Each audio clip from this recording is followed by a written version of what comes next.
whenever I do an essay and or review, I'm sort of stuck between two poles of doing something that's good enough for the relevant moment, but also something that's going to be long lasting. Unfortunately, circumstances have forced my hand because I was working on this, and it's an ideal moment, but it's a sad one. In current news, Israel is once again having a very violent confrontation with the Palestinians, Hamas, neighbors, etc., etc.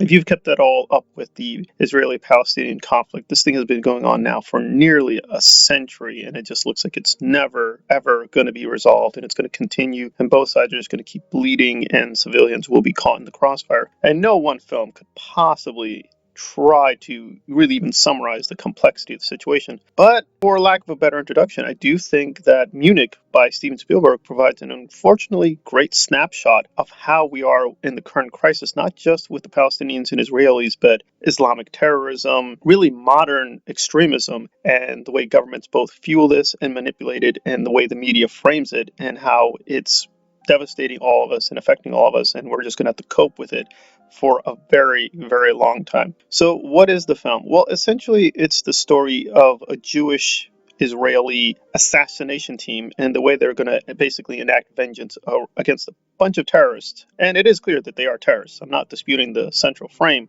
and how they basically pulled off a terrorist act or incident, and the Israelis want to basically demonstrate you can't do that. If you're going to, quote, hurt Jews or Israelis, you're going to pay a price. And having seen a lot of Spielberg's films, I'm very, very mixed on him. So we're not going to get into my feelings on Spielberg, which would constitute numerous essays. I don't think he's the master filmmaker everyone thinks he is, but he's no hack. He's definitely extremely talented. He's very gifted. And even when I don't like a lot of his films, I can't help but credit his incredible technical brilliance. Even if you do not like his films, I would say as a up-and-coming filmmaker, you do owe it to yourself to go through a lot of his canon because he is an incredibly master expert in many ways in terms of placing the camera.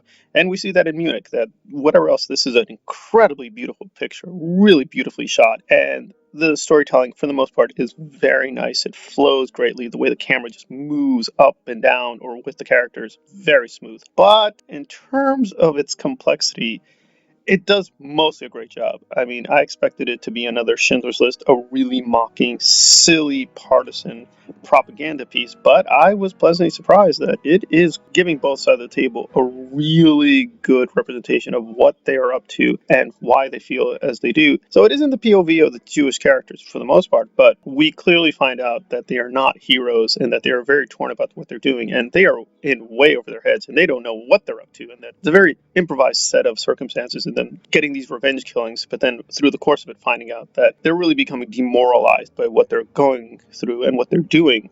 And so it's not an easy piece for either side, whether you're a liberal or conservative, whether you love Israel or hate it, whether you identify with the Palestinians or you don't. Nobody comes out looking good. They all seem to be in this very weird, ethically gray area. And it's very subtle, but it's also an incredible commentary on 9/11. So he's doing so many various things. And usually when Spielberg does treat history, I'm very disappointed. He just goes through these very moralistic, simplistic, sentimental symbols. That's not the case here. So the screenplay is very powerful. I'm making it sound way more boring than it is. It's not. He does, I think, do a few kind of cliches from the thriller genre, but I think for the most part, it's pretty constrained. So it goes through its action scenes very well. It's never boring, except with the exception of one or two scenes, which, having studied intelligence and wars, like that would never happen. That was really, really unlikely. But for the most part, it flows well. It makes sense. The characters are very logical and rational. There's only a few moments I felt he went overboard in terms of close-ups or camera effects or special effects.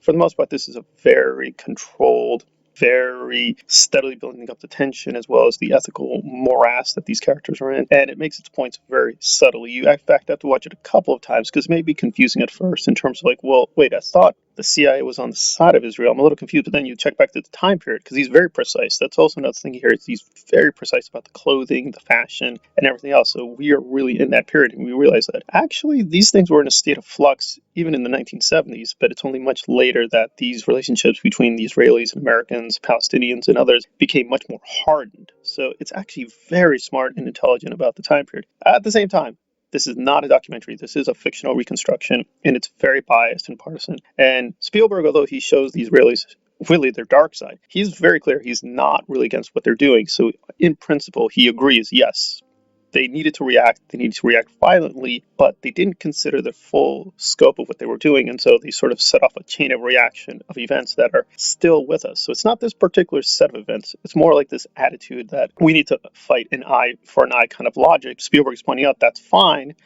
There is a certain righteousness to that, but if you do that, you're now going to set up a certain chain of events that you are going to be tied to for a long time, and it's going to exact a really bloody toll, both physically and spiritually. So again, for the most part, I don't trust Spielberg when he does history, but this was a happy exception. I saw this in theaters. It's really, really good. It's very thrilling. I can't say enough good things. There are a few flaws that would take down the great, but a very powerful piece. You may have to be a little bit patient here and there, but the performances are uniformly great. I can't really even say one is better than the other. They are just all doing an incredible job. So I can dispute a few director choices here and there, but the screenplay is so strong that even when he becomes a little self-indulgent, it's still really good, and unfortunately for us, very politically and socially and culturally relevant to the moment at hand. So I'm going to give Munich an 8.5 and highly recommend it. Thanks for listening.